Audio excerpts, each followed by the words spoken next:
Can everybody see my screen? Okay. Yep. Okay. Cool. Okay. I have graded your exams, but I still haven't added the final weights. So I'll get back to you with your final scores later on today. However, like there's a kind of a seems to be still a bit of a range of programming ability, and you know, I'm not surprised you have very different backgrounds. So today I'm gonna have to change the focus a little bit, hopefully making things a bit more fun and accessible for you. I'll start with something completely different. I'll have a link here for you, and that's probably better because my audio, unfortunately I don't have the latest version of Windows and I cannot update it now without changing my bootloader setup. So I'm gonna just drop this link here on onto the channel. This should take you, if you click the link directly, it should take you directly to the part of the video that we're interested in. So I'm gonna give you some sound in case you have a problem playing this, but I think the quality isn't that great because well, this is an old video. This is the best I was able to find of this particular talk. So this is Alan Kay. Anybody heard of Alan Kay? Does the name seem familiar? So he's an American computer scientist who's been involved with a lot of the modern graphical user interface and computer developments, like you know, the computer mouse and working with icons. You know, very basic things that are just so obvious. You know, like we wouldn't really have iPhones if it wasn't for the work that he and his colleague did for Xerox Palo Alto in the 70s. Maybe slightly more of a street cred from the fact he was also chief scientist for Atari at some stage in the 80s. So you know, he's a guy that's worth listening to, and this will be about learning tennis. And see, there's this guy Timothy Galloway who wrote a book called The Inner Game of Tennis, in which he claims that basically you can learn to play tennis well in an afternoon if you don't you know, try too hard, basically. So without much further ado, I'm just gonna cue the video. You see, and he had read a book that apparently upset him called The Inner Game of Tennis, which basically said almost anybody can learn to play a decent game of tennis in just a single afternoon if you don't try too hard. And that had made him wonder, because he'd been trying to play tennis for many years. And so he sent an ABC news squad out to California to expose the charlatan. And what they did was to round up a number of people and get them to sign legal affidavits saying that they had never played tennis before. They took them all out in the court and picked the worst one, who happened to be a 55-year-old lady, 40 pounds overweight, 5'2", and a muumuu. And she had the muumuu because her deposition said that not only had she never played tennis, but she'd not even exercised in 20 years. So taking them all in the court, turning on the live TV cameras, they set a clock, said to Tim Galloway, you have 20 minutes to teach her how to play tennis. Now let's look at this from the standpoint of user interface design. Because in every way, Tim Galloway is the user interface of this interactive teaching situation we have. And let's see what he actually does. I'm going to have Tim hit some This has sound. And as the ball flies through the air, I want you just to watch it. In the very instant the ball hits the court, I want you to say bounce. And the very instant the ball hits the racket, I want you to say hit. So you just be saying bounce, hit. All you need to do is watch the ball. Okay? The key of all the exercises in the inner game is to focus the mind's attention somewhere where it will not interfere with the body's ability to hit the ball automatically. You stand here and Tim will throw you a couple, and you just continue doing the same thing. Should I try to hit it? Not at first. At first, just say bounce when the ball bounces and hit when you would hit it, but don't hit it. Then after you feel like hitting it, go ahead and hit it. Okay. Now you might watch your right arm here. Hit. Something's trying to hit that ball, even though she was told that she didn't have to. Now she actually tries, she misses. Right? It says bounce. He's also out of the corner of his eye watching me hit the ball. So even though he's not trying to see how I hit it, the image of me hitting it is going right into his memory. You enjoying yourself? Yeah, it's really fun. You like that? Okay, here we go. I love it. The cardinal principle in any book written on tennis, about tennis, is to watch the ball. No tennis player really sees the ball enough. And the reason is they get bored. So I try to give them something to see in the ball that's interesting. So we watch the trajectory of the ball, the gracefulness of the line made by the ball that flies through the air. Always at the same. Put the mind somewhere where it can stay calm and not get you uptight, but relaxed and interested. Then the body does so beautifully, so beautifully. I might start listening to the ball, Molly. Listen to how it sounds on your racket. Hear that? Yes. Hear that one? Hey, what did that sound like? Very dull. It was like wood. A wood sound.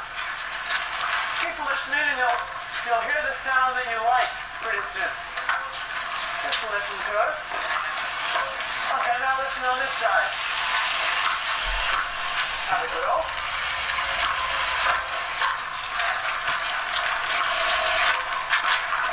Okay. Now be aware that racket is part of your arm. That's it. Just feel it. Don't try so hard. Let it happen. That's it. Do what's comfortable, Molly. Every time I did start to think, things went wrong. Just feel the space. When you just stop thinking, the body seems to know what to do. Can you feel with your left hand where it is? There you go. Just way in the back there. Feel it. Okay.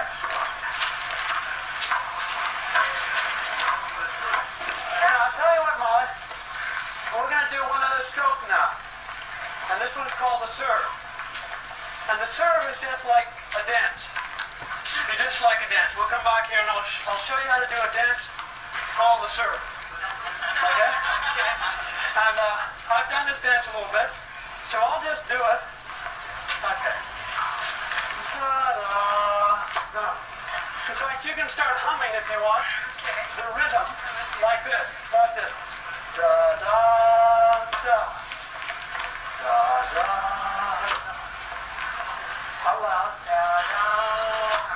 Okay, now, then what you do, once you stand there, shut your eyes, and imagine yourself doing that same dance.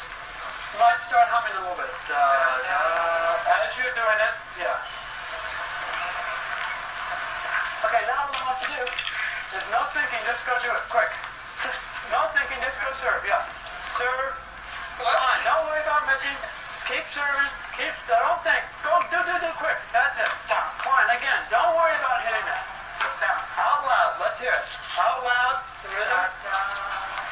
There you go. I get them to hum the rhythm of my serve. So they're not thinking, oh, this is what he's doing with his elbow, this is what he's doing with his hands. Out loud, the rhythm. There you go. I get them to hum the rhythm of my serve. So they're not thinking, oh, this is what he's doing with his elbow, this is what he's doing with his hands. They're not trying to remember all that. They start humming. And they see themselves doing very similar things, muscular movements, to what I did. But they're not thinking about it, so it just comes out naturally and fluently. Well, that didn't take long. That's called serving.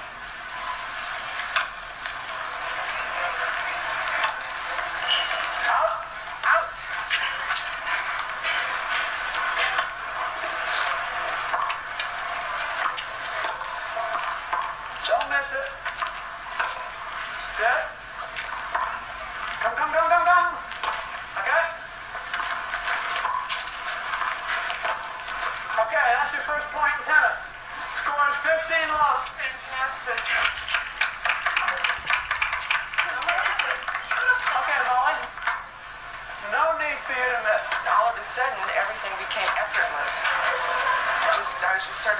floating along, you know, and doing what came naturally, you know, and I said, I'm playing tennis. You know, it's really beautiful. Have a clear idea of what you want. Then let it happen. Don't try too hard. I'm going to try and make you miss Molly because it's going on too long. So I'll just get a little bit harder. You just keep watching the ball.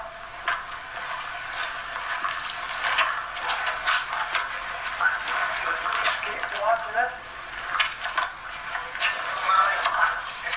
They're rooting for you, Mom. Don't be distracted. Keep on that ball. Oh! Mom, that's fine. That's called tennis.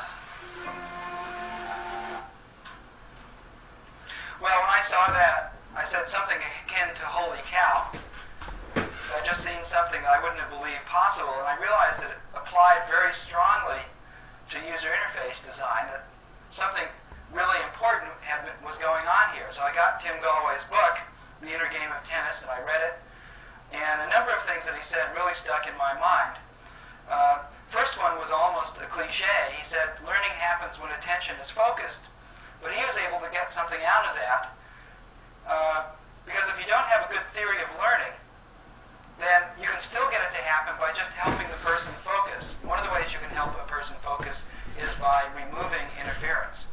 A lot of what you saw in that tape was a way of holding focus of the mentality that actually had to learn to play the tennis and removing interference from the mentality that likes to talk and make comments. Another thing that Tim said that's particularly stuck in my mind was, he said the problem with most theories of teaching is that the parts of the body you want to have learned don't understand English. So the part of your mentality that understands English doesn't play tennis, can't play tennis, can't do mathematics, it can't do music. What it can do is talk and comment. And so in general, for learning most things, it is good to find a way of short-circuiting that mentality that we think of as the I that always tries to take over. And finally, Tim made a very interesting observation, and that is that the problem with being a beginner is that you get a lot of practice in staying a beginner. So a beginning tennis player, most of the time, does chase the ball. They get to be really good at chasing the ball, but all other forms of tennis involve hitting the ball. So it's very important for Tim to find a way of catapulting anybody learning tennis, like Molly there, out of the chase-a-ball stage and instantly get her into hitting the ball stage. So he had to find a way of getting a person who had never picked up a tennis racket before to be able to hit the ball 98% of the time they swung at it. We realized that was an incredibly important principle for user interface design. Why spend 2 weeks trying to read an MS-DOS manual to see how to copy a file or open up an application? Why do any of those things? What is it? What do you get from it? Much better to find a way of designing the user interface so that the person who uses it acts like an intermediate from the first time that they sit down. And then they get into a process that is rewarding in itself. Now, these ideas work beautifully for music, and they... Okay, so this little bit of a much longer talk, we'll come back to it later. There's a link for the entire thing if you want to listen to it offline later. The important take home from this was that, well, it almost sounds like, from what Alan was saying, that we have different mentalities in our mind which use different ways of processing information and acting on it. In this case, the visual and language processing and kinesthetics, or the way our body moves, which is obviously more relevant to a task like playing tennis.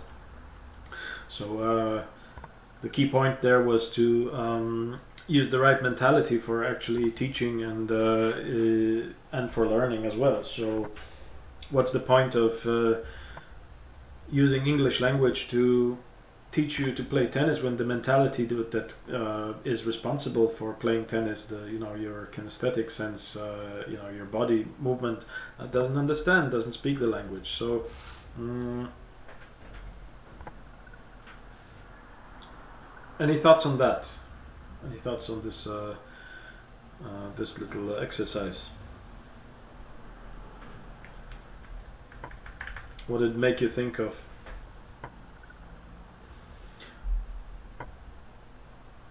Well,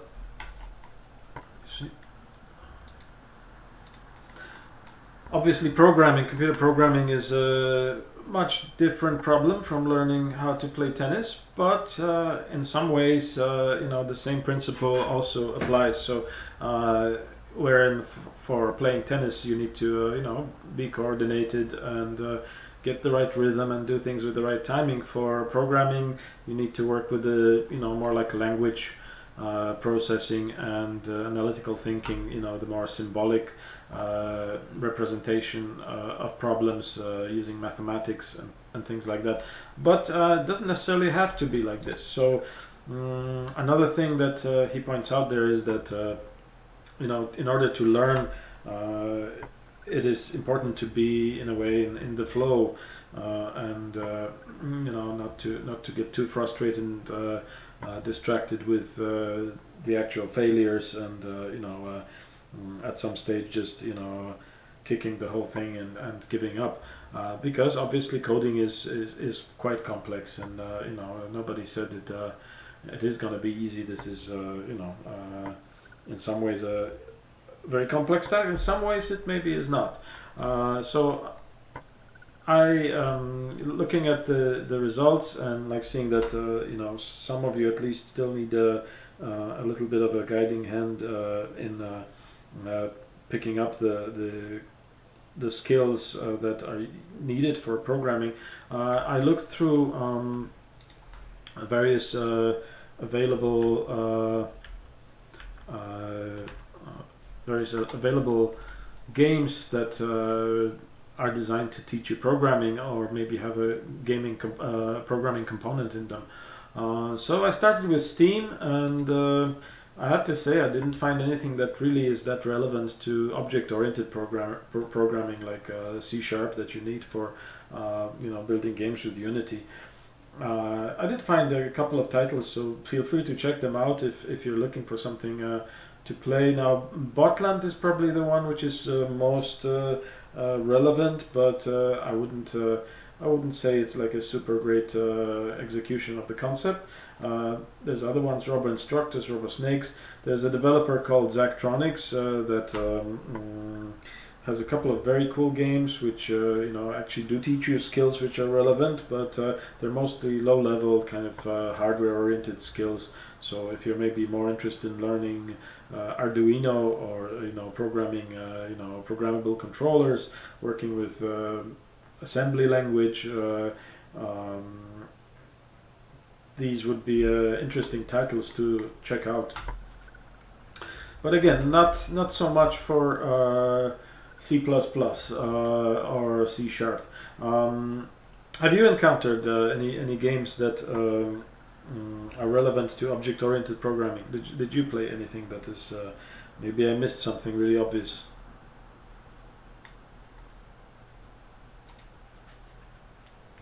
Hello, can you still hear me? Can you hear me? Okay. Okay, so I take it as a no. Okay, well, I actually did, after I kind of juggled my memory, I did recall that I did play something a long time ago, which was a game that actually does teach you something which is like a C++ like language, so it would be quite similar to C# in this case. It's pretty ancient. The link is in the slides. Let me just fire it up. It's called Colobot, and the sound is really. It looks pretty archaic. Well, maybe these days it might not be such a bad thing. Let me just decrease the sound because it's that's pretty rough. Okay. I'm gonna load one of the previous saves. when you start the game, it starts with a long series of tutorial levels that are quite tedious at times. So to maybe save, they're worthwhile to a certain extent. They are helpful in like learning the interface and the basics of moving around, and also before you get to programming your own robotic companions, it's good to actually do the task yourself to become aware of the complexity of the actual task. So as you see here, we are the astronaut who landed on some kind of a tropical alien planet, and we have here a wheeled grabber bot, which we can control as well. It has a battery. If we drive for too long, we might actually run out of juice. So this is kind of important to not let that happen. Let me see. Okay, let me run the battery down a little bit. You can see the red bar, the green bar decreasing. So actually the interesting part about this game is that you can program your robot. And this is how it looks. It's a pseudo language, it's not any real programming language. It has commands which are not available in C++ or Sharp, which would be more game specific. For example, here the function radar with the argument power station will give us the object power station, which then we can query for position, and we can make the bot go there. So can I run this program? There's no object like that because it hasn't been built yet. Let me see if I can find the right save game. I did zip up my saves as I was playing through those initial levels, so you can find them under this link. If you look into the slideshow, there's a link so that if you want to play around with this, you can skip to the good bits. Let me see. No, this isn't the one.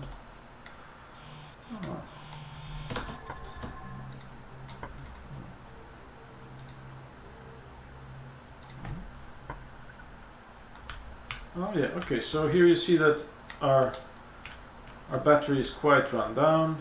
So let's run the recharge program. What it will do is obtain that position, and then our robot flies to that position. It's not very low level, it's abstracting the whole proceeding, so go to item position will do the job. But then there's a while loop. So while the battery is still less than 1, you just wait. So if we're at the charging station and stay there for a little bit, our battery will reload. And then it comes back to the position we started from. So we can build up on those programs, and okay, I'm going to stop the execution so we're not just hovering. And I'm going to hit another program here, repair. So in this case I've only swapped some of the function calls to use the repair center instead of the power station. And if I run this now, it will go to that location and repair our robot. And now the engine is overheating, so what happens automatically is the vehicle will sit down on the floor, and then when everything is up and running again, it will continue execution of the program.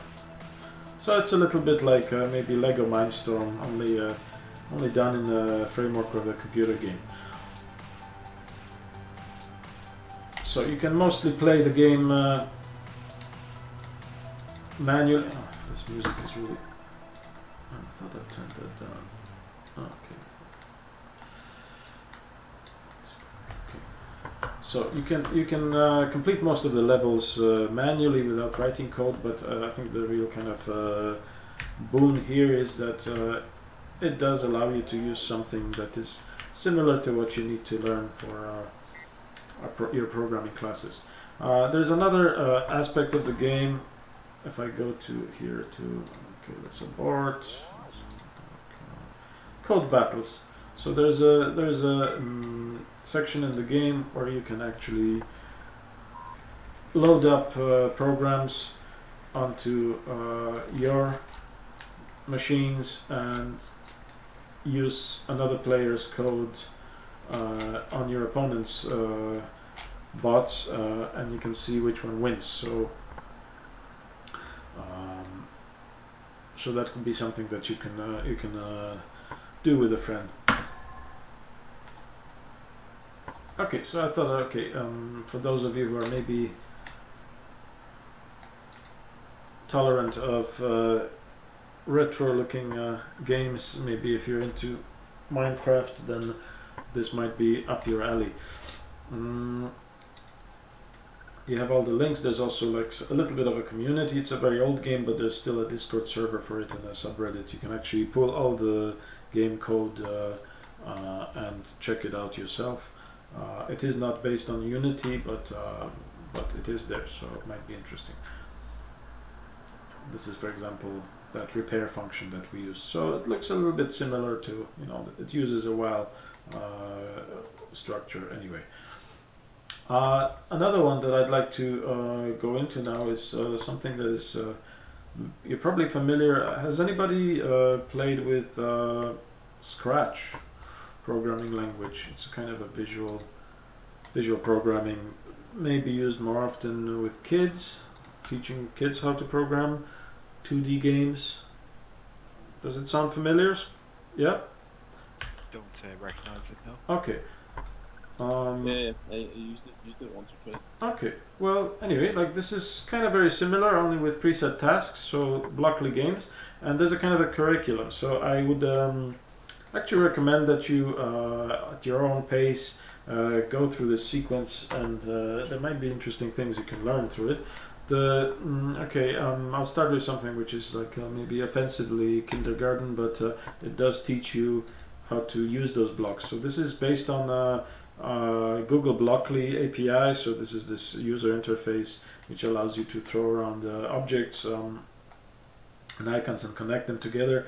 And here it was basically used to teach you a little bit of JavaScript programming by means of like visual connect the blocks. So let's say B. Okay, the task here is to snap the bead image, choose the legs. Okay, so 6 legs. Traits, okay, honey and stinger, and so on. We won't be completing this. This is a bit. This is just to show you, okay, how these things come together. Slightly more complex now. Maze. So now you can like stack a sequence of several commands in order to move. So let's say we start with a clear plate, and if I run this program, you see that the character only moved forward but didn't reach the target. So I'm going to reset it and just add another command there. So now we did it twice and we reach our goal. That's it. And the corresponding JavaScript code is here. So pretty basic and primitive, but things get a bit more interesting later because you can use for loop structures, and in this case this is repeat until. So repeat until you hit the target. Move forward. So this will execute this move forward until we've reached the goal. And a simple example of the JavaScript which corresponds to it. So actually I think, if the walls of text in our class are still giving you trouble and stressing you out, go through this first, and then you start seeing patterns that correspond to the more complex examples in our class. So again, changing the dominant mentality that you use to tackle this programming problem to visual can actually be quite helpful. Yeah, okay, so for example, let's see. Just an overview, there's a description here. So like these puzzles would be just a basic interface description. Maze would be loops and conditionals. Bird would be about conditionals and control flow. This is actually kind of like starting to get interesting, so maybe let's do a quick one. Feel free to follow along. You can just click the Blockly games link, and you can do it. So in this case, you select the heading for the bird. You can specify it like this just by picking the direction. Yeah.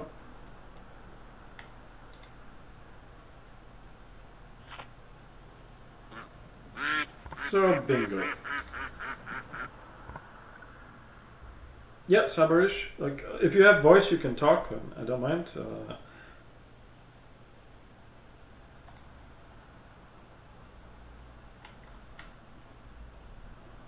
I think he's muted there if he's trying to talk. Yeah. Okay. Okay, sorry for that. I'm recording. Let me just double check that I'm really recording. I am. So, hopefully you'll be able to. Were you able to see the video at all?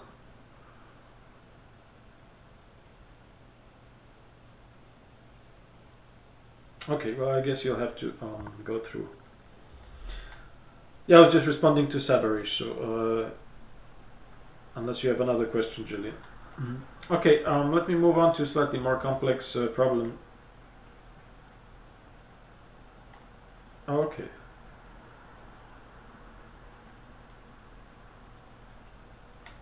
Oh, okay, no video, okay. Is it your connection? Is everybody having the same problem, or? No, it's good at my end at least. Okay. Okay, sorry. They have to double click on your name to get the video to come up. Okay. Oh yeah, if they hover over your name, then the option to watch the stream pops up. Yeah, but it sounds like it breaks up for them or keeps on loading. Be Bad connection, maybe. Depending on where they are. Yeah, sounds like maybe that's okay. Any firewalls, maybe, Julian? Well,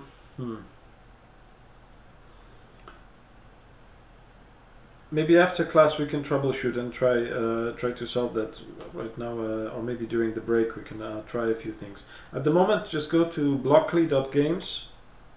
Okay. Okay, so something more of a. It does sound like a bandwidth-related issue. So if you go to just send you the link.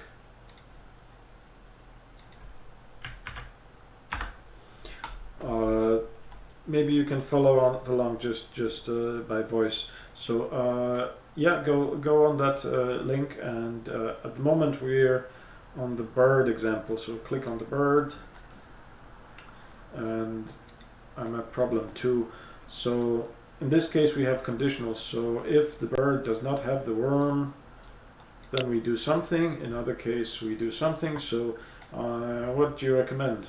So if the bird does not have the worm, we probably have to just fly toward the worm. So let's do that.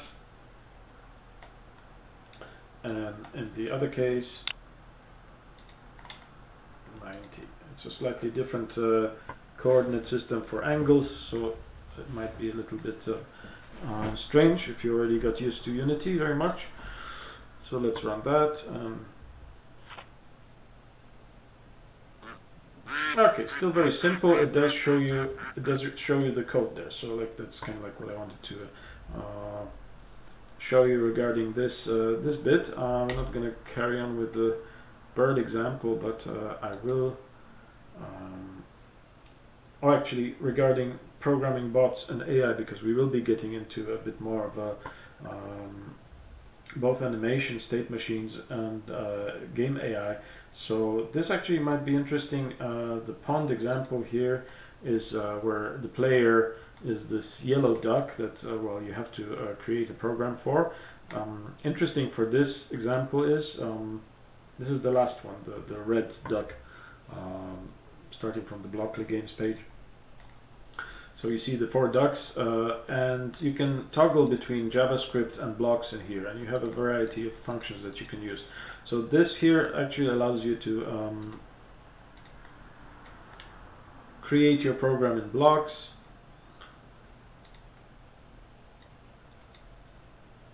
So some logical expression, and do something, let's say math, let's say 0, let's say what, and get x. So if x is larger than 0, then should canon. Very simple. And switch to JavaScript, and you see the corresponding code. So again, like does allow you to play around more creatively with your code layout without typing too much and running into those syntax issues and typos and everything. So I think to a certain degree this would be helpful for you. For example, if we go back to our city building example, let us switch to the movie game. Like this is the one which gives you a coordinate system where you can actually draw things. It's quite limited, but you know, again, quite fun to play with. If you click on the 10th, exercise, the last one on the right, you will see it gives you complete freedom to use any of these blocks from here, changing colors, using variables. So in this case, what happens? Let me just pull that out, so nothing is going to be happening. You have a couple of functions like circle. You can specify its coordinates, so that's handy, and you can encapsulate it within a loop, for example. So in this case, this is kind of trying to recreate maybe a little bit of that city building problem that you had in problem 1 of the lab test. Somewhat similar. There's a limited number of blocks that this thing can draw, so you can see kind of like, okay, this isn't what we expected, but that's because we have just simply too many blocks, so that's a little bit of a limitation, I'm afraid. But what I've done here is actually modify the color. Well, let me just let me pull this away. So this is the black version without colors, and we can actually expand it. So let me set color to red. That's fine, but I'd like to do something more interesting. So there's a function color which allows you to combine the color components, and we can actually use the variables that we use here from our loop. So variables, the I and j iterators are there, and they're available for us to use. So we can maybe set the blue component to j and the red component to I. And then there's another funny thing here is that it's a movie, so you actually can change the time, so you can actually animate things. How about let's try multiplying this. Okay, so I'm going to multiply this by the time value. So this is like using time in Unity. So it went very fast there, because yeah, this. So I multiply it again.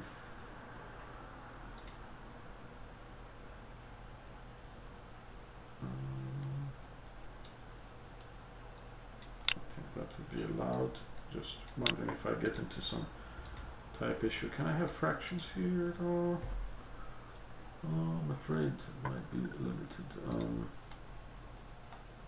You have functions like pi and square roots there, so I get the impression. Yeah, you could. We could maybe do something like that. You're very right. So, but what I mean is that you should be able to get fractions or something like that, or don't. See to be honest, I kind of reviewed it to the point where I knew I have enough to get you started, but there's definitely more. Let's have a quick look. So circles, rectangles, lines in this particular game, different colors, a bit of logic tests, looping, Mathematics, yeah, you're right. Square root, pi, yeah, exactly. Round, so yeah, definitely does actually allow us. So yeah, I suppose it's a good point. So I'm going to just multiply this by won't that do the job? It actually did something. So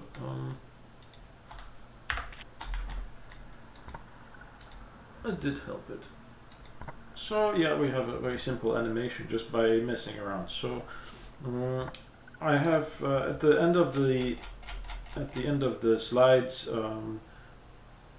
presentation, I have a couple of examples of code here. Like this one is for the pond example to get our duck moving.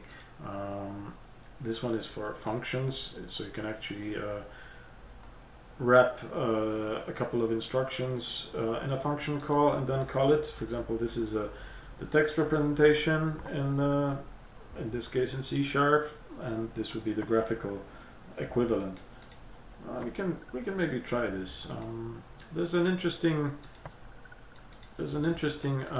thing here which goes back to like a little bit of a history of computer programming. Have you heard of Logo language?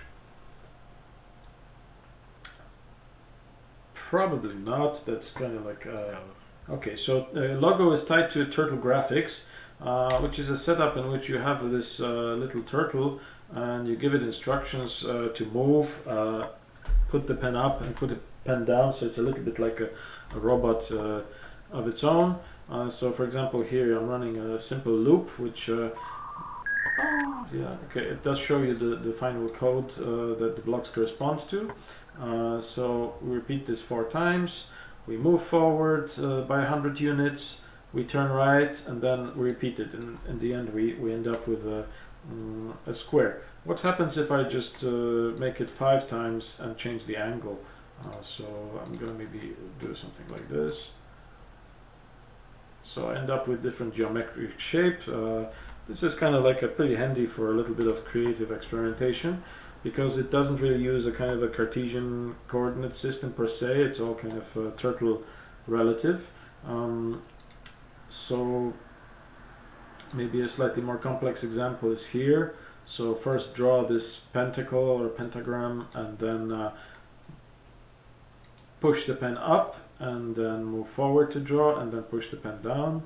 So this will do exactly that. You just need to make sure that the final angle before you start another loop is exactly what you're looking for. So in this case, for example, let me disconnect this last bit and just stick this inside a nested loop, and maybe add another turn by the end of it.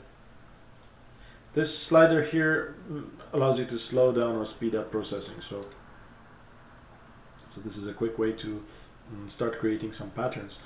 We can maybe do it 360 times and just change angle to something silly. Let's see. Just by experimenting, you can start getting different kind of creative experiments there. So I don't have any variable here, but in this case I cannot use it. But okay, let me just skip to the final. Number 10 gives you so here the last exercise on this page gives you full freedom to do whatever you want with it. So for example, let's make a function just to demonstrate how this function building works. So function block, you have a couple of types of them.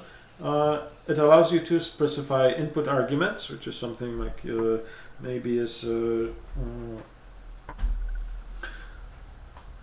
still like a little bit of a problem sometimes when we deal with our complicated Unity functions, return types.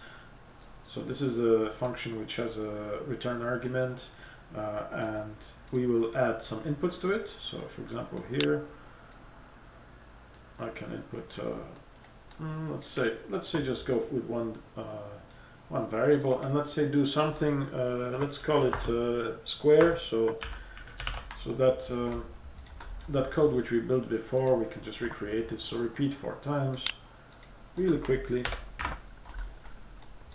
Turtle move forward by 100. We'll get to more interesting bits. Don't worry if this is kind of maybe a slightly on the I don't know, primitive kindergarten level. Just bear with me because there is a point to this. Okay, so I've got one square function, and would I like to return something? Yeah, let's say I'll return a math, a square root of that number, for example.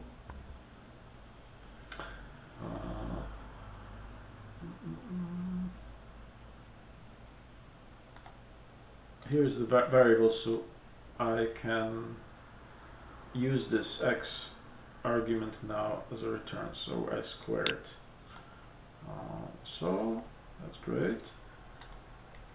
So we have our function. Now to call it, we can just drag this into, and this is another block that we can use to execute, and it does return a value. This puzzle block here allows you to do something like create a new variable. Let's call it result. Okay, and now I can use it. Oh, sorry. Yeah, set result to. Okay. And okay, fine. Square with x equal. Let's say we'll run a loop for this. So let's go to from 1 to 10 by 2. Very similar construct to your normal for loop. It's just called differently. Stick that in here and use the variable j to run this. Okay. This isn't too interesting because we haven't really used the x creatively in any way, so let us do that. I'll use the x variable for the forward movement. So this is drawing increasingly larger squares. This is still a little bit boring, so maybe I'm just going to increase it to 200 and step by 10. We start getting little patterns. If you maybe see where I'm kind of going through with this, for your final project we will need to totally embody the city generation code and push it in different directions. I want you to adopt this kind of creative approach to it, to create different shapes, you know, exciting buildings, like we did with problem 2 in the experiment, in the lab test. So set color with red.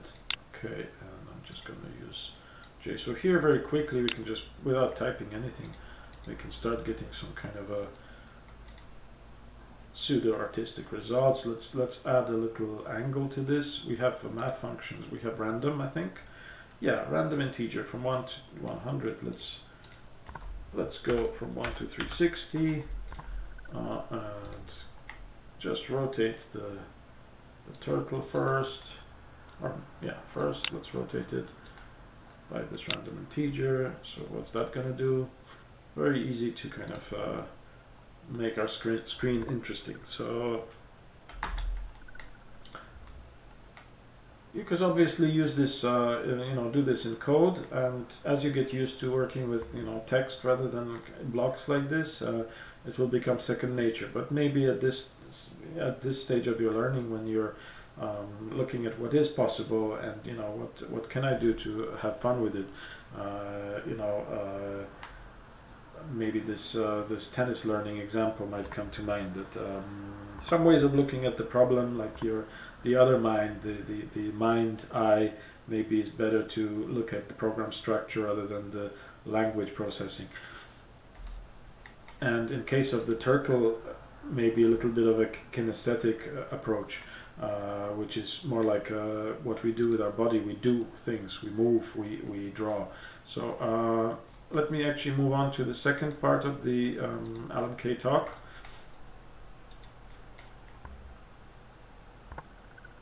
Where was it?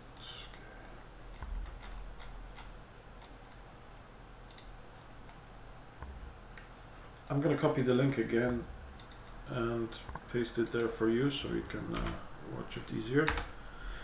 This should take you again, if you click the link itself, it should take you to the right part of the video. So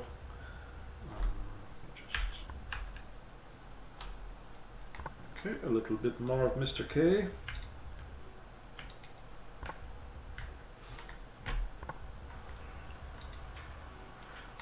Now, these ideas work beautifully for music, and they also apply in cognitive areas very strongly.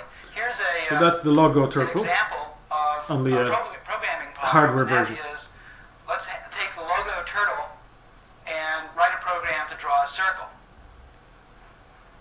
And we'll do it with 3 ages of people, a 5-year-old, a 10-year-old, and a 15-year-old, as representatives from these 3 mentality dominant areas: the body, the visual, and the symbolic.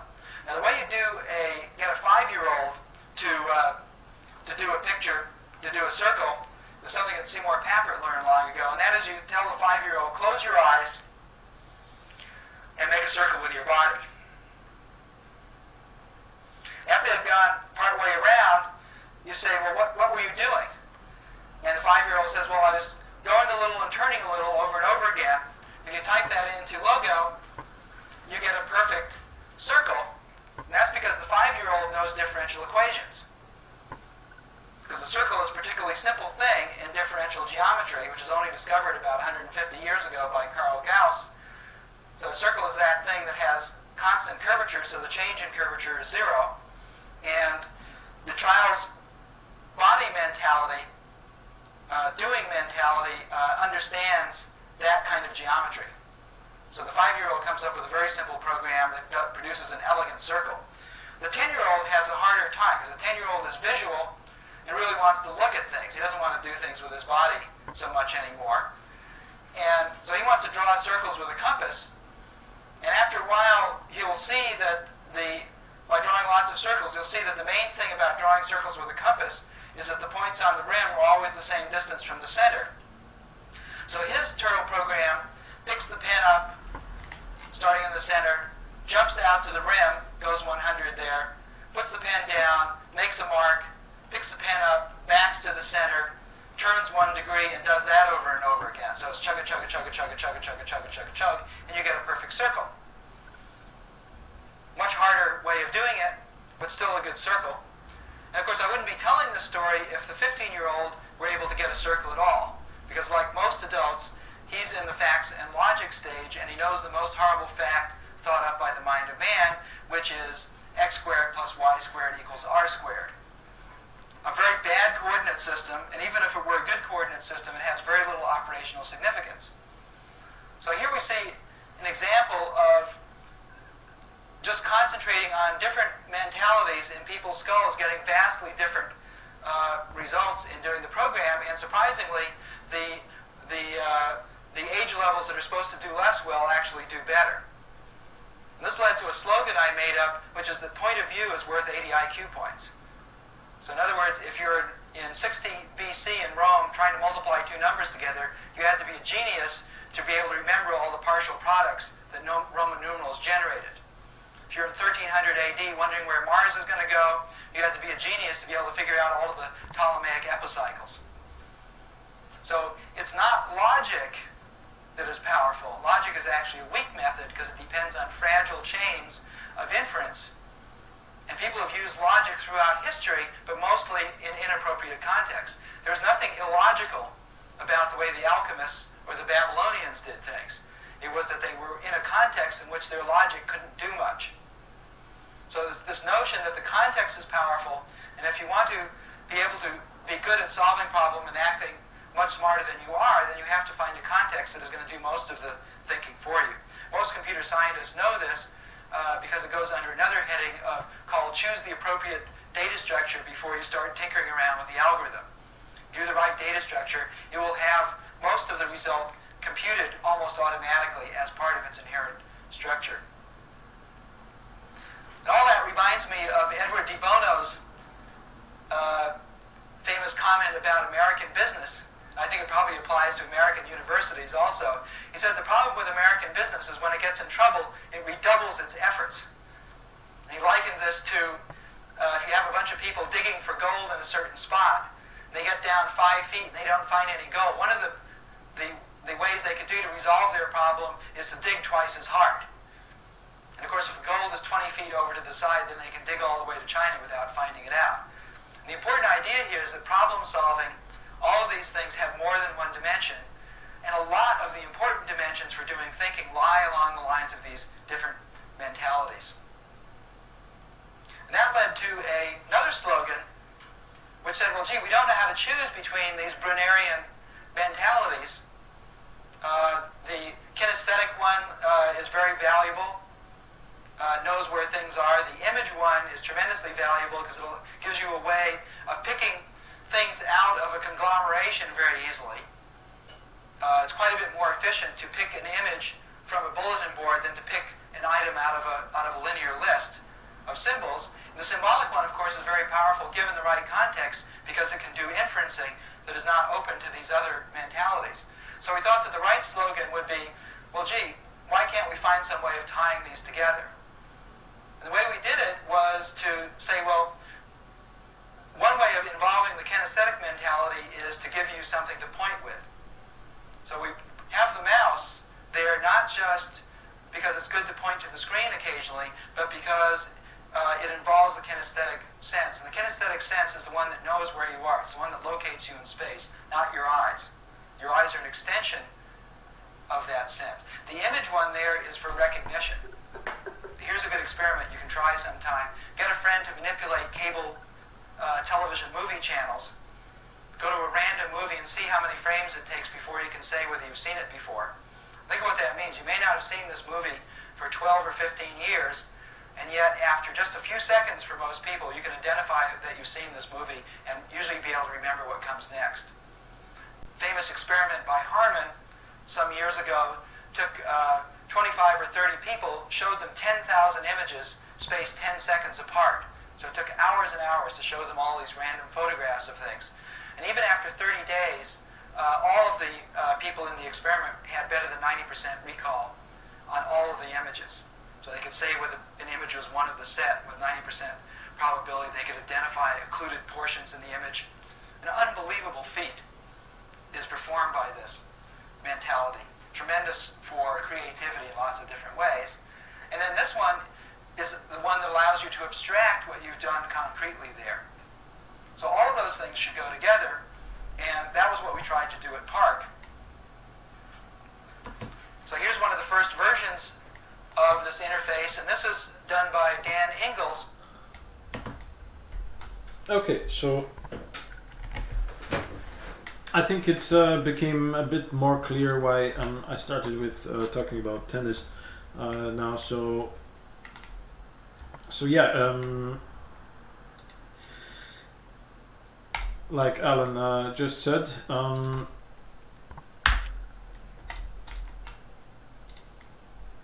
sometimes you need to first step back and think about the problem that you're trying to solve, a program, and pick the right mindset to solve it with. So in this case he was talking about those three kind of distinct mentalities: the body, the eye, and the language, or in some ways the kinesthetic mentality, the visual mentality, and the language mentality, which is maybe symbolic mentality.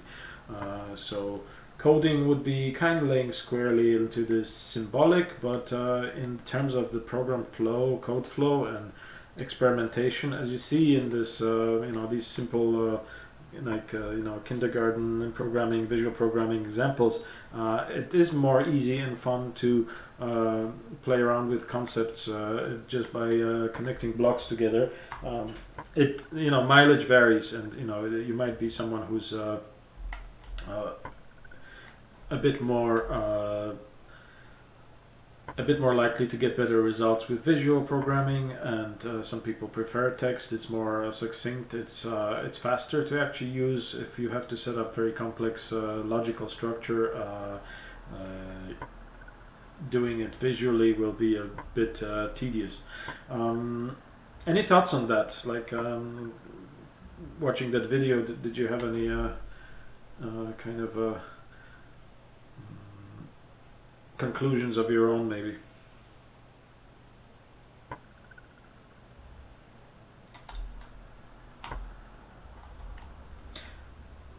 Okay, well, now I'd like you to make an exercise.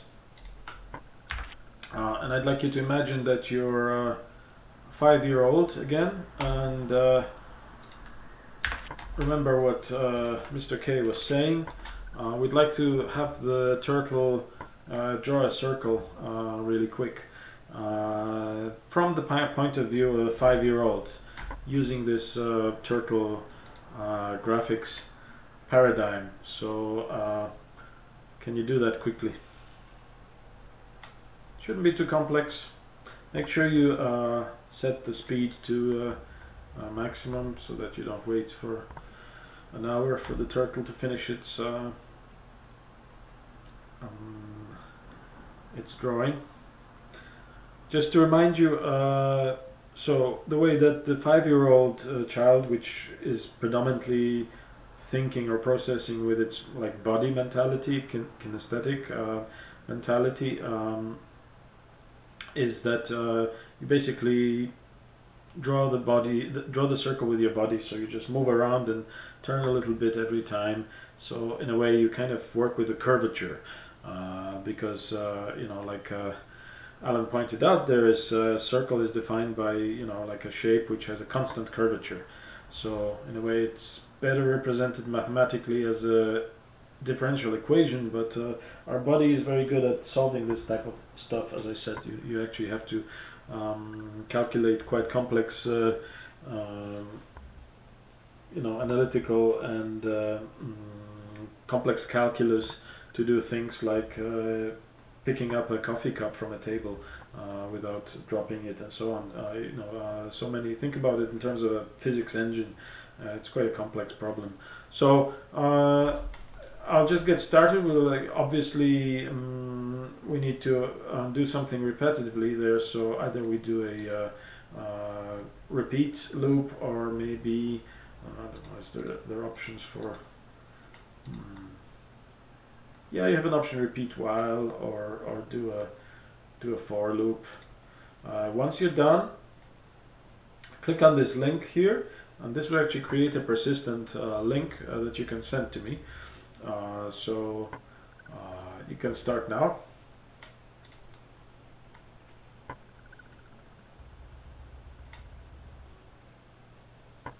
Send me the link and we'll try and see if it does the job.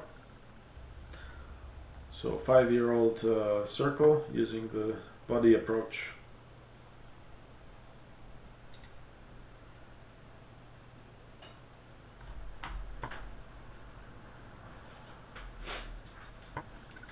Are you working it? Is it John and Orin?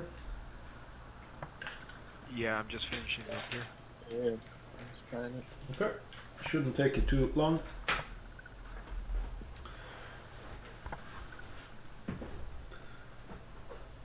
Gillian, were you able to complete the video?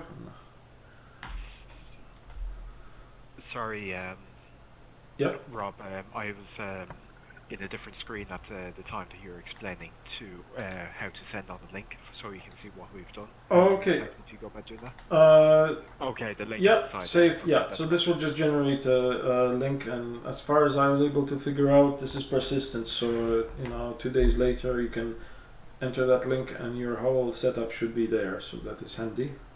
It's kind of a saving persistence mechanism. Yeah, send that on to you now. Cool. Is it just a circle we're making, or what? Yeah, just a circle. I want you to draw the circle with the turtle.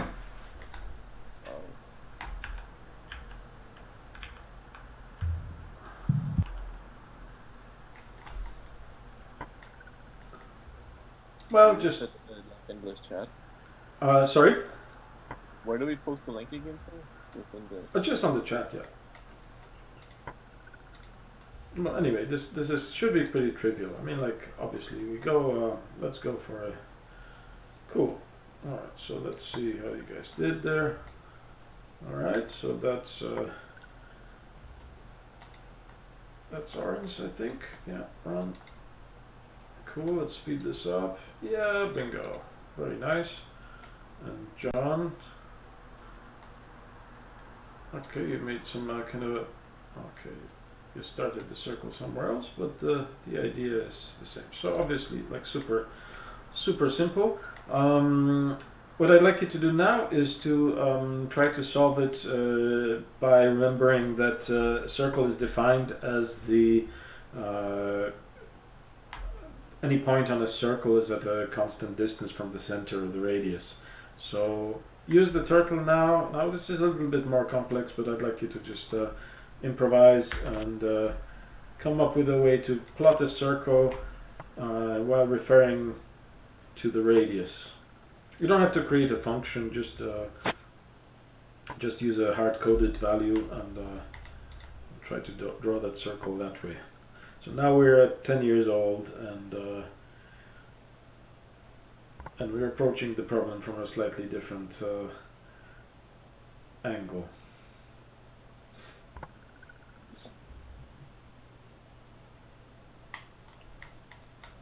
It's a little bit more tedious, and unfortunately the turtle doesn't draw a point when you just drop the pen. You have to actually move some small distance, so that's the only thing that will complicate your approach there.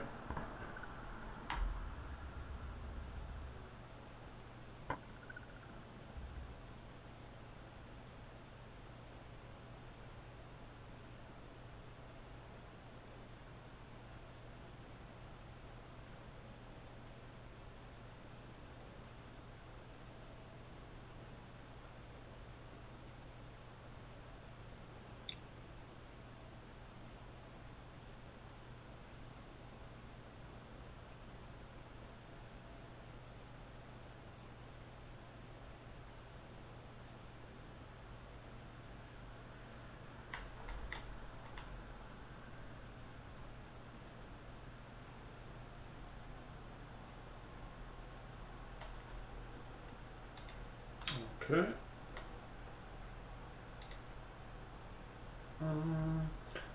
Well, okay, yeah, it's a filled circle. That's fine. Can you do one that just plots the circle, not the disk?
Cool. Yeah, something like that. So yeah, you need to do a little bit of a single step move. Yeah. So obviously we can actually expand this idea and parameterize. By the way, I see Gillian is back. So do you want to join into our little creative coding exercise, perhaps? I know it's a bit tricky with the stream failing on you, but the starting point is the Blockly Games turtle exercise. So let me just send you the link there.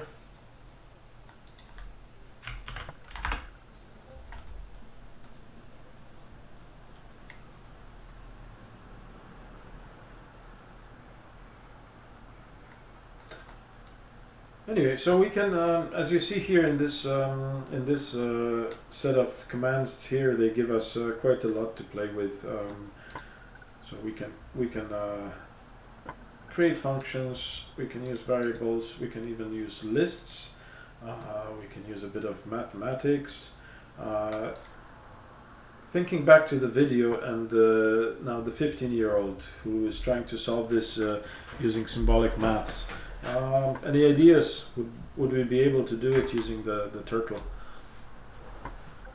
Sorry, Rob, I sent you on Yeah. something there, but I'm just wondering how would I have to do it differently? It's not actually drawn the circle. Yeah, so I mentioned that. I'm guessing because the pen has to actually move. Yeah, a distance. I mentioned that. So yeah, you do need to move forward by 1 at least, and then when you go back, okay, so you kind of parameterized it. That's clever, but I'd say I just add the 1 to that. We're moving backwards, and I think that should do the job. So that's a quick fix. You see, like the visual kind of concept actually is quite fun to play with. Okay, nice work. There's a gallery here, so you can actually have a look here, and there's lots of user-generated graphics examples, and this brings me to a little turtle challenge for you, creative homework for next week. And I made a little error in the PowerPoint previously, so I've changed this since. So it is going to be 10% of course grade. Obviously, you need to show a little bit of ambition there rather than drawing a few circles. So spend a little bit of time on that. What you need to use is loops, functions, some math functions, at least one logic operator, and submit the link to me before April 1st, and I'll grade it for you. So this should be kind of an easy way to get a little bit of a course credit while having fun, but also playing with the different programming paradigm. Sorry. Yep. Sorry, Rob. Is that coordinated with the other lecturers? Because we have a ton of stuff coming up for next week. Mm-hmm. Yeah. Ton of stuff, you mean? As in pretty much all of our Anisha's course and Evan's module are both have deadlines due for next week. That's we need to focus on. Yeah, sure, but this is also an assignment that is teaching you something, because from my point of view, the lab test, which didn't really even ask you to create a lot of code, still gave pretty much everybody a little bit of a pause. Everybody took their time there.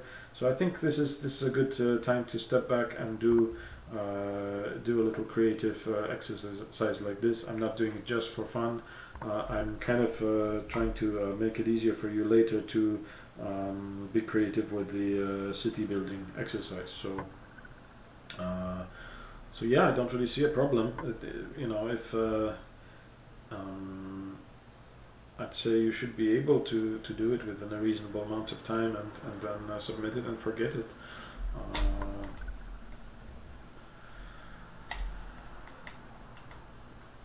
Easy points.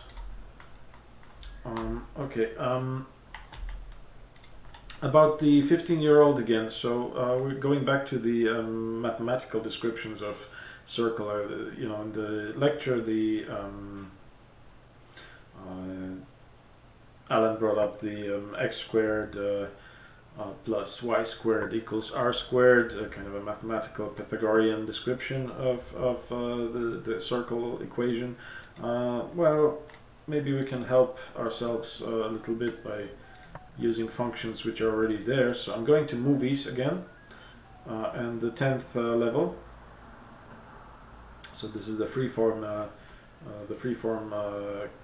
Cartesian coordinate system example, and I'd like you to jump in there and draw a circle using math functions now.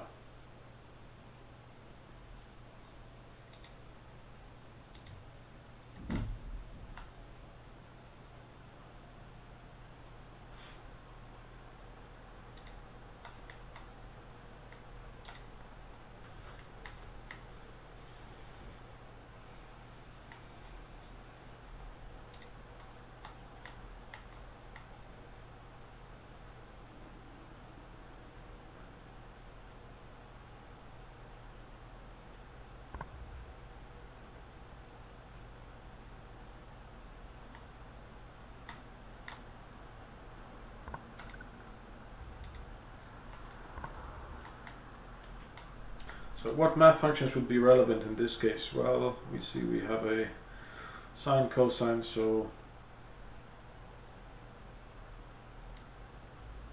let's see how your trig is. How fresh is it in your mind? Any idea where to start?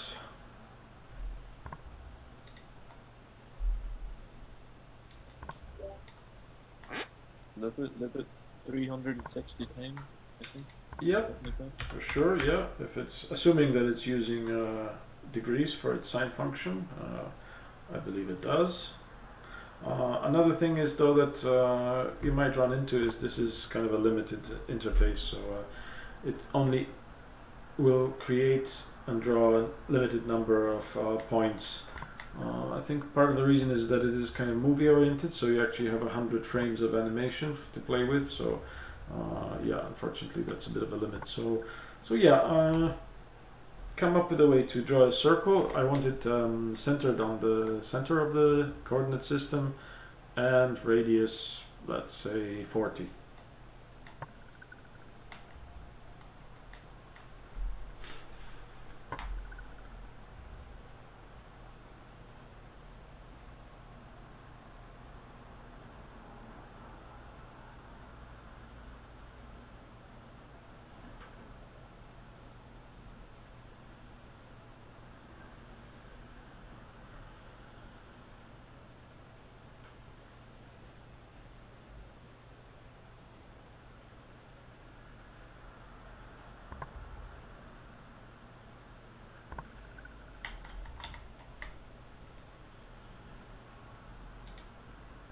Okay, we have kind of limited things to play with, so we have to be a little bit creative. We can either use circles of small radius as points,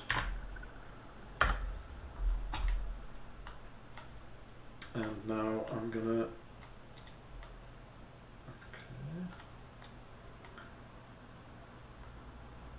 I need to center that on screen, so a sine will return a value of minus 1 to 1, so that's not very helpful, so definitely we need to multiply that.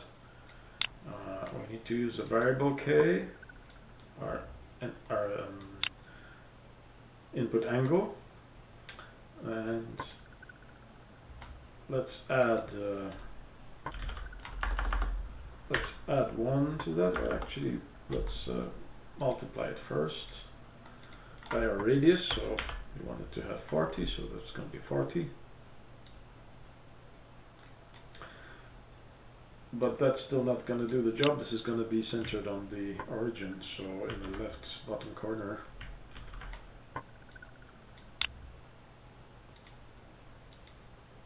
Okay.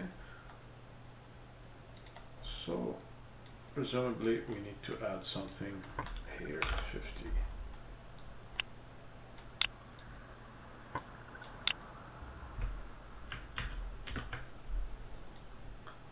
So again, that corresponds to the array remapping that we did for the city problem. I changed the spacing, the interval for the loop now because too many objects just it runs out of juice there. So at 3 we got something which reminds us of a circle, and we can just carry on. So yeah, the important things for the homework assignment is that just you do take as many components there on board which are available to use. try to use lists, try to just do something interesting with those structures that are available for you. It doesn't have to be necessarily very beautiful, but have some complexity to it, and use colors. Shouldn't be a problem. And then when you get to that kind of mindset, hopefully you can try to transplant that approach to working with the city grid examples and the placement of buildings, and also hopefully new types of buildings that you will come up with. So you ready with your example? Did you come up with something similar there, or did you have a different approach? It won't let me to allow me to use the K. It won't. You go to variables, and this is where the K comes up. So yeah, if you create an iterator, there it comes up as a. No problem then. Sure. And the next thing that you can do here as well is to make it all into a function. So circle. Alright, and we can parameterize it, so we can specify the radius. You see, working with this, both the visual and the symbolic representation of the circle allows us to maybe have a bit more control over it. When we worked with just the curvature in the first example, the kind of body-oriented example, it would have been a little harder. You'd have to actually compute a little bit of calculus to come up with how much turn angle you actually need to end up with the right radius. So again, for different problems, different approaches and different complexity. But it was definitely easiest to create a circle just off the bat with that kind of muscle memory, movement approach. In some cases, like in game programming, when you're programming animations or player movements, perhaps you can use this kind of approach to have an object move in curves or in circles just by changing the angle moving forward. So that's a totally valid way to do things. Maybe not necessarily for every problem, because if I asked you to create an object that rotates with a radius of 50, then you need to come up with a different way of presenting the problem.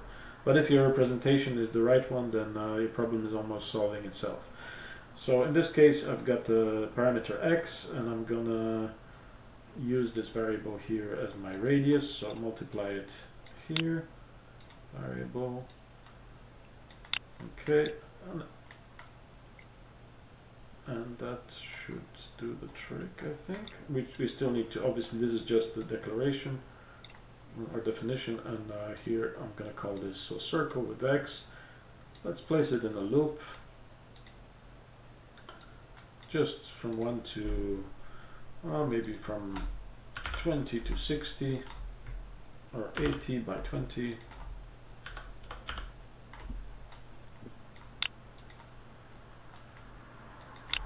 Pretty basic, but maybe helpful to get around different coding paradigms. So I reduced the spacing because there were too many objects. Circle, and again we can play games with color, for example. So color. What can we do? Well, we can just use M directly as our red component, for example. This doesn't show us a lot of variations, but that's okay. Alright, so that actually should get you started on that homework assignment. Again, don't make it into something it's not. It's not a very complex assignment. It really is a way to kind of have a little fun with creative coding, and hopefully have a little bit of less of cognitive overload when you're trying to do this with pure code. Okay, do you need a break? I think there's only 2 people now which are active, so I'll leave it. I don't mind. 10 minutes? Yeah. Okay, so 2:44 or 2:45. Let's resume. Thanks.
Okay, just to finish off the Blockly games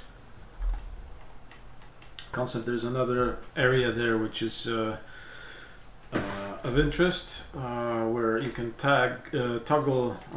So in the final stage there, the pond level, which is basically like a duck arena, competitive arena, but it's only you against a couple of different programs. So your player duck is in top left here. What's special about this area here is that the logic that you create in the visual programming language gets represented immediately in the JavaScript tab. On the other hand, if you wanted to edit this, it would disable the blocks area, so it's not all that clever, but it could be quite handy. If you look at the final set of a couple of slides, so you see a couple of examples. So this is a solution for the City Walls project with a nested for loop. Here we see this is actually a code that you can try yourself at your own pace. Assemble this kind of structure for your duck, and you should be able to win every match with the AI opponents. You can come up with your own ideas as well. You can see also that the blocks themselves do indicate, if you look at them as text, they do correspond quite closely to this JavaScript example. It even has semicolons and parentheses, so it could be a way of getting a little bit more of a intuition of how the code blocks work. So in a way, when you look at a page of code, you do visually organize it into blocks like that. Is what indentation is for, but for maybe some of the students who have less of a coding background, this might be a handy tool to make things less confusing. So we covered functions, we covered functions with return value, while structures, and so on. Have a look, compare, and okay, I threw in the switch, the syntax for switch. I don't think neither of you needs a reminder probably, but actually let's get into something that might be a bit more fun for you. So I don't know if you, I think it's you, Oren, that asked originally about the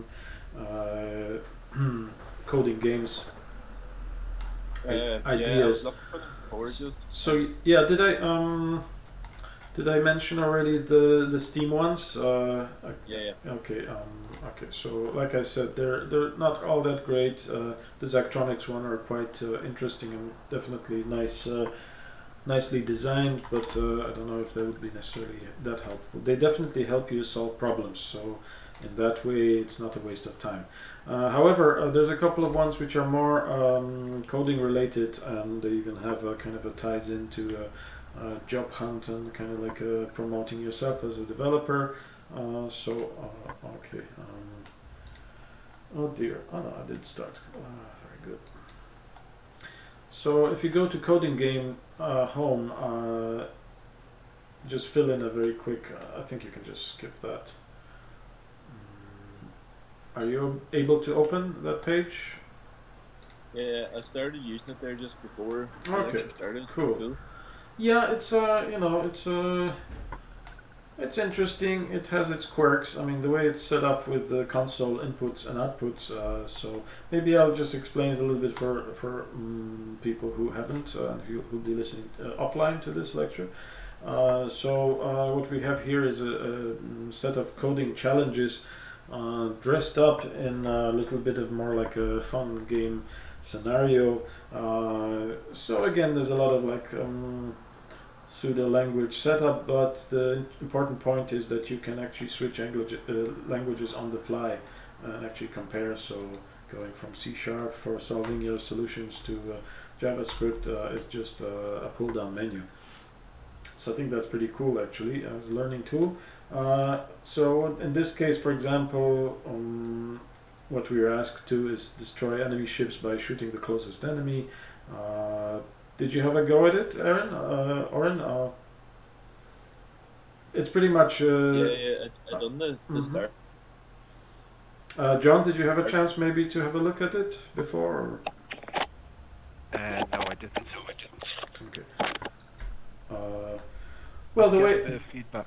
Yeah. Or no, never mind, it's gone. Yeah, well, it's not me because I have headphones. So, okay, so in this case you have a somewhat more traditional C# code, so there's a class player. So this would, you know, for players or for programmers who are more beginner to C# and object-oriented programming, it would kind of gradually get you more familiar with the overall syntax and the code flow and the overall shape and formatting of the code as well. So things like using console, which is something you don't use a lot in Unity. You'd rather use maybe debug log or whatever. Console is not like necessarily your first resort, but if you program in outside of Unity, you'd be doing a lot of text outputs like this. So in this case, the way the setup works is that you read the line, and then that will be you know, the name of the first enemy. So in a way, this whole environment kind of works around to abstract the programming problem into something that you need to solve. So in this case, which enemy is the closest is the question. So you start off without this whole section. You obtain the names of the enemies and also the distances to them. So this solution, for example, well, requires assigning, creating a string variable and assigning either enemy 1's name or enemy 2's name, depending on which one is closer. This was done just using a simple conditional and a logical expression there. If distance 1 is smaller or equal to distance 2, then let's say this enemy, well, it probably work as well if I remove this small equal sign as well. Then we assign a different string. So I think quite an interesting take on it. So play test case will actually run a couple of tests. Well, in this case, the test case is just throwing a lot of enemies at you, and if you've done it correctly, then you win. So this is kind of a more game-oriented test case. Have you learned already about testability and writing test cases for your code? Is that something that's familiar to you in any way? Well, depending on which kind of a branch of development you'll go into, then that might be a kind of a very important thing as well. For gaming and you know, for kind of interactive experiences and games, it is possible to write test cases. Not very common, but you know, it is done, and I'm sure in larger companies there are ways to kind of logically set up our whole test case environment. Okay, so by all means play with this coding game. There's another one which is somewhat similar, Code Wars. I'd say that this Code Wars thing is in a way more abstract programming oriented, so this will train and off this, let me, so in this case, okay, it's a little bit more complicated, so, but still not unlike you know, computer science class type challenge. So okay, convert a string to a new string where each character in the new string is you know, round brackets, blah blah blah blah blah, and so on. It starts with a very simple one in the beginning, and then it gets more difficult. These are pretty relevant for things like, you know, typical computer science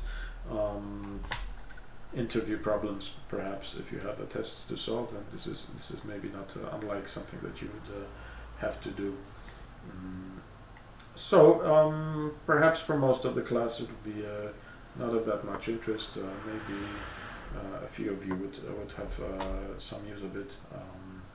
I want to assume, but it's definitely worth checking out and seeing how you feel about it yourself. Going back to the Blockly games, the last pond exercise, like I said, it gives you a free-form way of creating a kind of a simple game AI. Well, you can also think about it in terms of prototyping your behaviors for your final project assignment. So by all means, play with it. Like I said, I gave you already a solved solution here. Perhaps we can actually play with this a little bit. Well, let's see how we're doing for time, because I still wanted to introduce a couple of other things. For example, in this case, maybe we could start with using a little bit of our turtle approach, because our commands here are swim, which is a little bit like moving the turtle, and then we can shoot the cannon.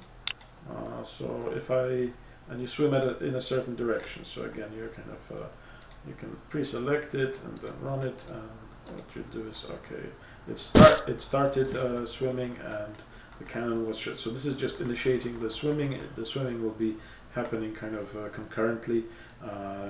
It doesn't swim a specific distance, it just initiates movement in a certain direction. So that's how you are able to actually run your code loops and modify it on the fly. So let's see how that works. I'll do a loop. I'll do the kind of a little bit of a cheat there. So logic. So while true, I want to have this happen infinitely. While true, and I'm going to introduce a variable. Let's say angle or direction.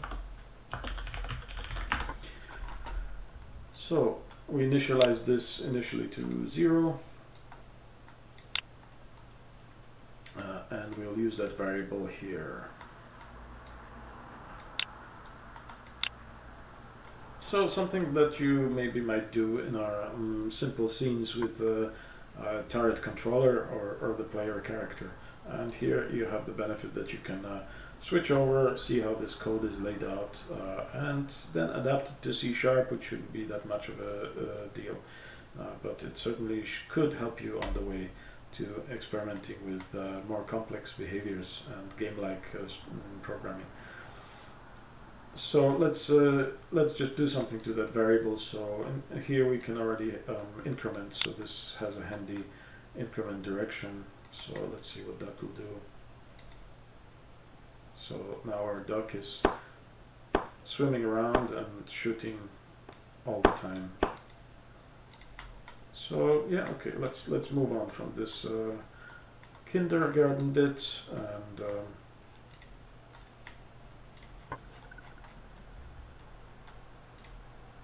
See what else we have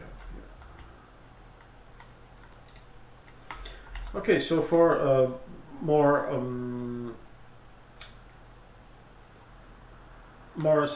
slightly less sandboxy, but also visually oriented, you have obviously Scratch, which is something that is used in a earlier education state kind of levels for teaching kids programming.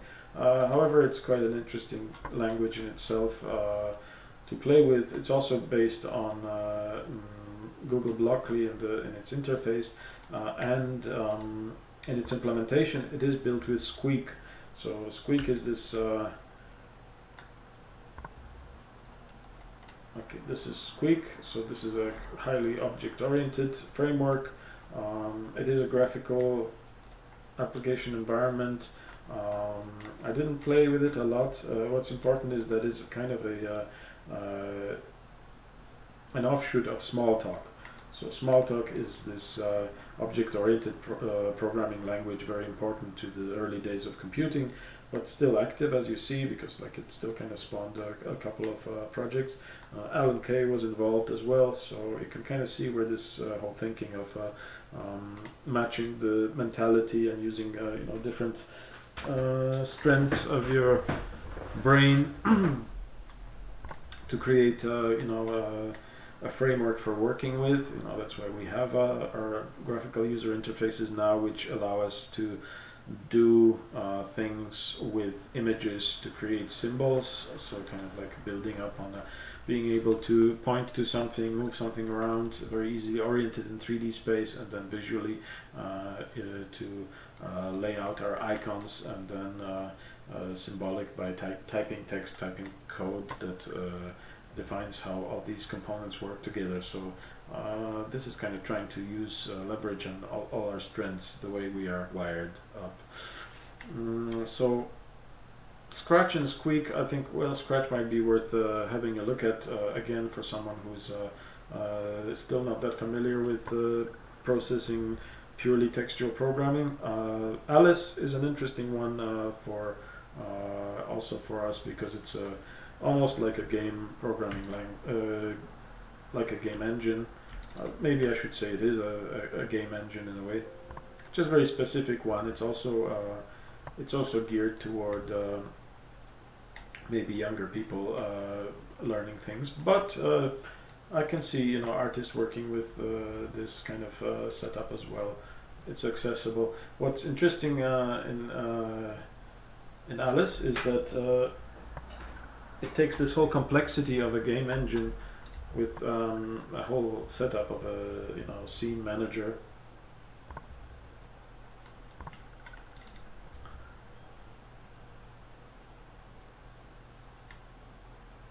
This is done with Java, so it might be a little bit laggy. I don't know. Okay. So what's happening here is that let me just open an existing project there.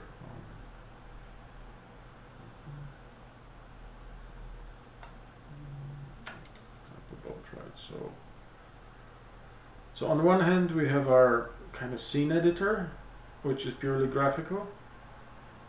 On the other hand, we have our code editor, which is graphical but also textual.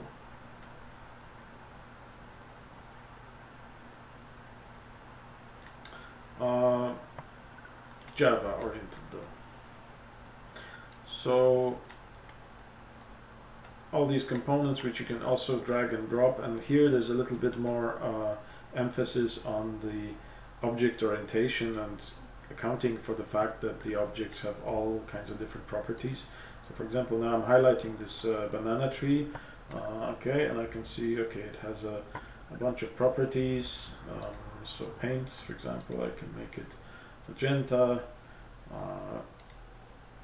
If it is animated, that I could show joints. Opacity, we can decrease that. So you can see that it does allow you to do some of the things you would do in Unity to an extent. It does show you kind of a hierarchy as well. So this object has, so this is the scene object, and then it contains all those pieces that we've dragged onto it. If we run it, you could just basically have a little interactive scene. So you could possibly use this to make a little 3D game-like or art experience.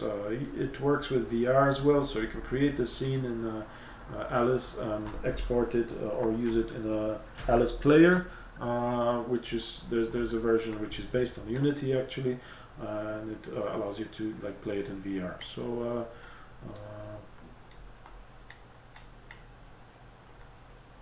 So I think at least being familiar with it and well, being at least aware that something like this is, and maybe spending a little bit of time with the examples. There's quite a lot of links in startup materials, references that are available to do a lot of things. But let me just maybe do a quick rundown.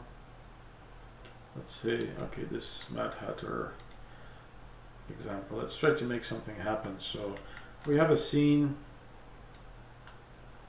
with a couple of objects in there. This pull down shows you, okay, this is our scene. Okay, let's say this is the Mad Hatter object, and we have a couple of procedures which are available for this object. So again, this would be a, you know, let's say in Unity this would be our game object, and we would be able to maybe call a function like it doesn't work exactly like this in Unity, but you can see that it does allow you to access position, orientation, set things, set properties, functions, get paint, get opacity, get width. So you can access all these objects and make it do something. So in this case, my first method, like the scene, let's see, this is done on initialization. So on initialization, it will first, when scene is activated, it will run this my first method. So this is a method where I can just start dropping things I want to happen. So this Mad Hatter, say text, okay, we pick some default text, bubble, fill, color, whatever, so we can go into detail and add quite a lot of parameters. So this would correspond to working with those long lines of functions or overloads that let you specify different parameters for things you do, like creating export earlier for a specific orientation and so on. Okay. Text duration 2 seconds, for example, and if I run the scene now, then it will say hello with those properties. Maybe just to make it more interesting, you can move it in a direction as well. Move it left 10, add detail, animation style, begin and end gently. Is there some kind of a oh. So quite an easy way to script an animation. Perhaps if that is of help for prototyping a cutscene for a project idea, you could leverage this too. And you can see that the code is generated on the site. So this is kind of an interesting take, and also a way of working with the code without typing too much, getting the intuition first for what you're doing, and then seeing what kind of text and parameters. So I was getting quite a lot of feedback, and also like the exam results show that sometimes this is maybe a little bit overwhelming still, the amount of parentheses and parameters, and maybe the recursion example. So maybe not for you two, but for other students. Having a look at it, playing with it might help you get the right idea about what we're doing in class. So let's take a break now. Let's take another 10 minutes. Do you have any questions about this bit? No, just one question. You're on about the like cutscenes and stuff. Is there any tools you'd recommend for cutscenes? Or okay. So okay, I'll get to the final description maybe after the break. But no, I'm not trying to make too much of a deal of it. But next week we'll be talking about animation, so I will show you some ways to say animate the camera track. Something I was actually just looking into myself. I just didn't know what to look at.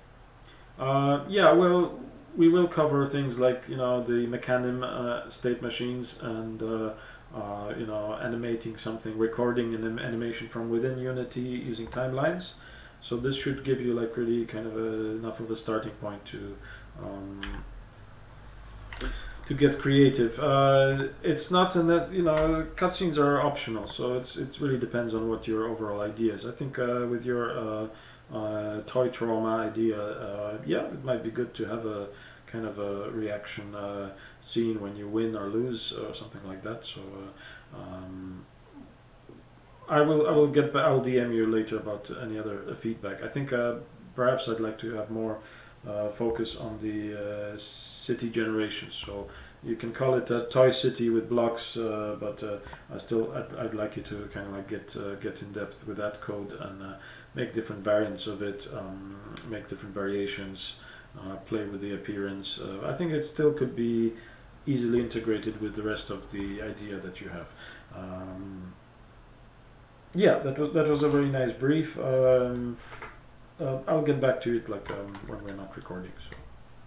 So let's have a break now and come back in maybe 10 minutes. So 20 past 3, please.